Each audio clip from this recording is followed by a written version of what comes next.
सबसे तेज जानवर जो कभी दौड़ा ही नहीं। बहुत समय पहले की बात है।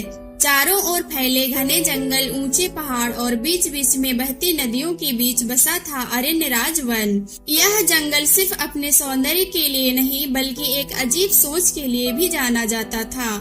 इस जंगल में एक ही नियम था, जो सबसे तेज है वही सबसे श्रेष्ठ है। चीता अपनी रफ्तार पर गर्व करता था। वह रोज सुबह दौड़ लगाता और सबको दिखाता कि वह कितना तेज है। हिरन अपनी छलांगों पर इतराता था। घोड़ा कहता, मेरे जैसा सहन शक्ति किसी में नहीं है। यहाँ तक कि बंदर भी पेड़ से पेड़ कूदकर अपनी फुर्ती दिखाता था।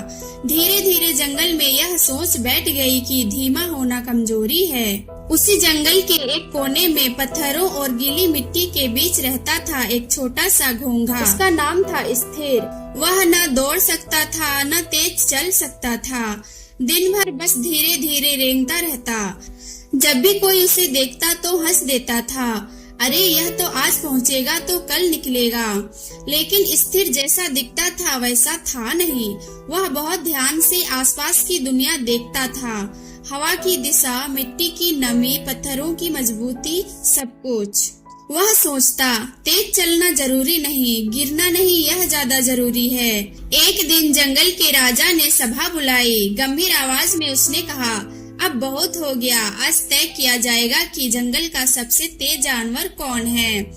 एक बड़ी दौड़ होगी। जो पहले पहुंचेगा उसे वन रत्न की उपाधि मिलेगी। पूरा जंगल उत्साह से भर गया। तभी स्थिर भी आगे आया। उसने धीमी आवाज में कहा, मैं भी इस दौड़ में भाग लेना चाहता हूँ। एक पल के लिए सन्नाटा, फिर जोरदार हंसी। चीता बोला, तू दौड़ में? हिरन हंसते हुए बोला, तू तो खड़ा भी ठीक से नहीं रह पाता। लेकिन स्थिर शांत था। राजा शेर ने पूछा, तुम कैसे दौड़ोगे? स्थिर बोला, मैं दौड़ूंगा ही नहीं। पूरा जंगल हैरान, तो फिर जीतेगा कैसे? स्थिर ने सिर्फ इतना कहा, जो लगातार आगे बढ़ता है वही आखिर में पहुंचता है। दौड़ का रास्ता तय किया गया। घास का मैदान, पथरीला पहाड़ और एक पुराना ढलान वाला क्षेत्र। सूरज निकला, शंख बजा, दौड़ शुरू हुआ। चीता बिजली की तरह दौड़ा। हिरन हवा को चीरता हुआ आगे बढ़ा। घोड़ा पूरी ताकत से भागा। भीड़ तालियां बजा रही थी और स्थिर, वह भी शुरुआत की रेखा पर था। तेज दौड़ते हुए चीता ने रास्ते पर ध्यान नहीं दिया। आगे की जमीन कमजोर थी। एक तेज मोड़ था। अचानक फिसल कर चीता गिर पड़ा। हिरन डर गया। उसने रास्ता बदल लिया। घोड़ा थकने लगा। अब स्थिर ने चलना शुरू किया। धीरे धीरे वह पत्थरों से चिपकता हुआ बढ़ा। जहाँ मिट्टी कमजोर थी वह रुका। उसने सोचा, रुकना हार नहीं है, गलत चलना हार है। सूरज ढलने लगा। ज्यादातर तेज जानवर या तो घायल थे या रास्ता भटक चुके थे। स्थिर अब भी चल रहा था, धीमा पर निश्चित। अंधेरा होने से पहले स्थिर लक्ष्य तक पहुंच गया। राजा शेर अस्तबद रह गया। तुम सबसे तेज कैसे हो जब तुम दौड़े ही नहीं?